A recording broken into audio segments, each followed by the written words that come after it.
കൃഷിയിൽ വിജയഗാഥ രചിച്ച് വനിതാ കൂട്ടായ്മ. കണ്ണൂർ പേരൂർ കിഴക്കേക്കരയിലെ അന്നപൂർണ വനിതാ കൂട്ടായ്മയാണ് എള്ളുകൃഷിയിൽ 100 മേനി വിളവ് നേടിയത്. എരമം കുറ്റൂർ പഞ്ചായത്തിലെ പേരൂർ കിഴക്കേക്കരയിലെ വയൽ പ്രദേശത്ത് ഒരേക്കറോളം സ്ഥലത്താണ് അന്നപൂർണ വനിതാ കൂട്ടായ്മ എള്ള് കൃഷി ചെയ്തത്. K Sindhu, T V Sujatha, C Mini, V Devi, P Kamalakshi എന്നിവർ പരീക്ഷണത്തിന് മുതിർന്നപ്പോൾ 100 മേനി വിളവായിരുന്നു ഫലം. കൃഷിഭവന്റെ പിന്തുണ കൂടി ലഭിച്ചതോടെ ആദ്യ ശ്രമം തന്നെ വിജയമായി. നമ്മളിത് എള്ള് കൃഷി ചെയ്താണ്. നേരത്തെ 2-3 വർഷം മുന്നേ കൃഷി ചെയ്യുന്നുണ്ട്.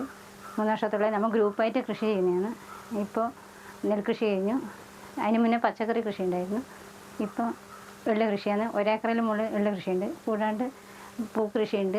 അതൊക്കെ ബാക്കി വാഴ, നെല്ല് എല്ലാ കൃഷികളും നമ്മൾ ഗ്രൂപ്പായിട്ടും ഒറ്റക്കായിട്ടും ചെയ്യുന്നുണ്ട്. മുൻപ് ഇതേ സ്ഥലത്ത് നെല്ലും പച്ചക്കറികളും കൃഷി ചെയ്തിരുന്നു. അതിനേക്കാൾ വിളവാണ് ഇത്തവണ ലഭിച്ചത്.